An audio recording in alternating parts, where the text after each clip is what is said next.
I don't know if I thought about where I was going to end up when I started.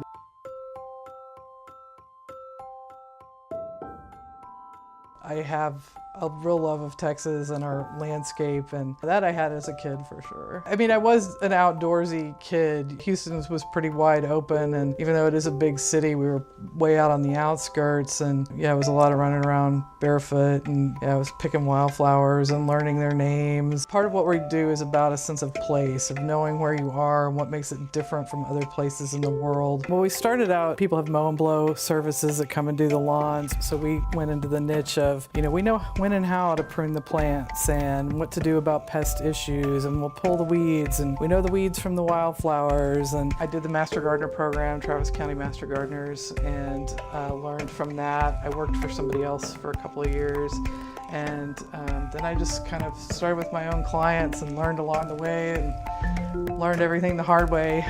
Do it wrong once, you learn how to do it right.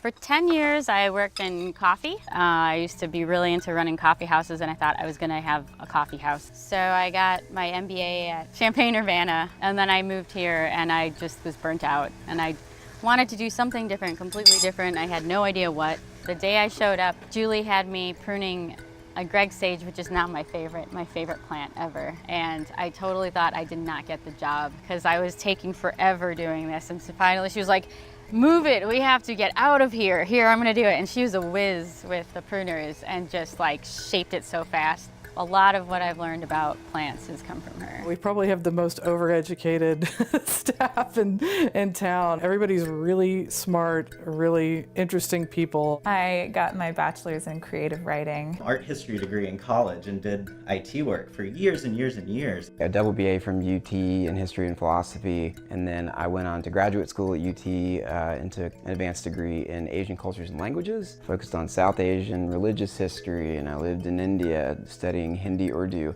which has served me so well in the landscaping industry. I remember graduating college and I realized that I had absolutely no real skills. I was totally miserable just sitting in like a windowless office for like 12 hours a day. It wasn't as fulfilling as when I found that I could work outside and make a living that way. So I quit my job, I think it was at a nonprofit at that point, and I backpacked in Southeast Asia for a year. And when I got back, I decided I wanted to work outside. And so from that point on, I decided to try and become a useful human in my head. It was sort of a natural transition, I guess, to get into landscaping. Probably the key thing that everybody shares is they have a really strong work ethic, and people care about the outdoors. They're versatile, they are caring people who want to do a good job and are willing to work hard. I feel like I've worked with so many really great people at this job thus far. I mean, artists and builders and makers and burners and really, really fun people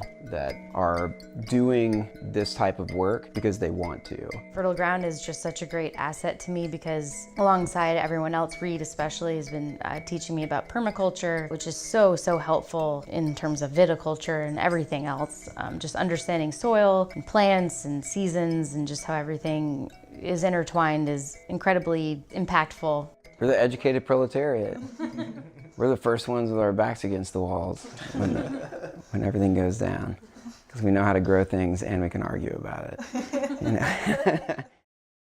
One of the difficult things is it's gotten so much more expensive for our employees to live here. People were able to live closer in, and now people are spread a little bit farther out. It's even more driving, traffic's worse, and we've had to limit how far we can go because it just takes so long to get anywhere. We've got to focus more on kind of central Austin or Austin proper. We'd work earlier and stop earlier in the summer anyway, just because the heat's so bad, but we started doing that just year round to miss the traffic.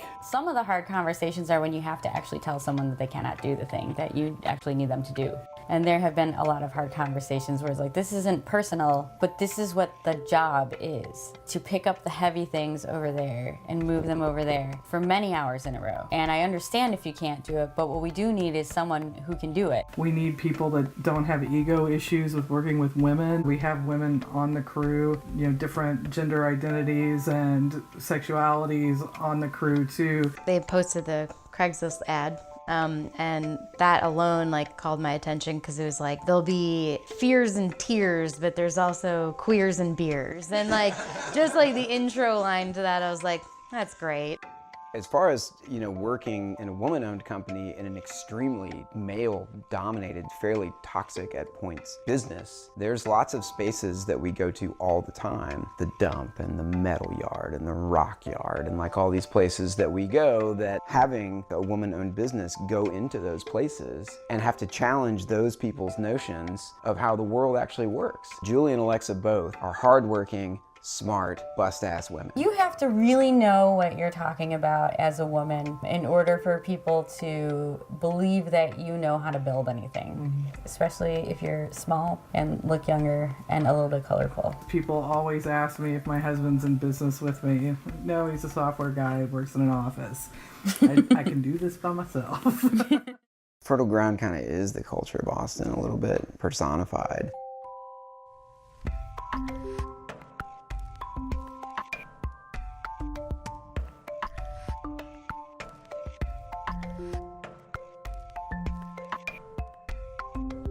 People get home, they drive home, they pull into their driveway, go into the garage, hang out in the house, and then go in the backyard. So one of the things that I wanted to incorporate was having a little patio area right in the front of the house, so in the evening we can sit out here and drink wine, and we see people walking their dogs and their kids and pushing their strollers. It's a much more community, much more social feeling. Our bosses and the company as a whole, through all of us working together, are trying to make sure that we can do this job, which has traditionally been looked down on as like a blue-collar, low-class type of existence. We're trying to make it so we can make a living wage and we can live in the city that we all love and that we can continue to do the type of work that we want to do. I feel like our business model is kind of radical. I mean, we are trying to do things that are more where it benefits everybody and hopefully our community, as well as our employees, as well as providing a good service to the customers. Yeah, we're doing something a little bit radical, trying to make things better.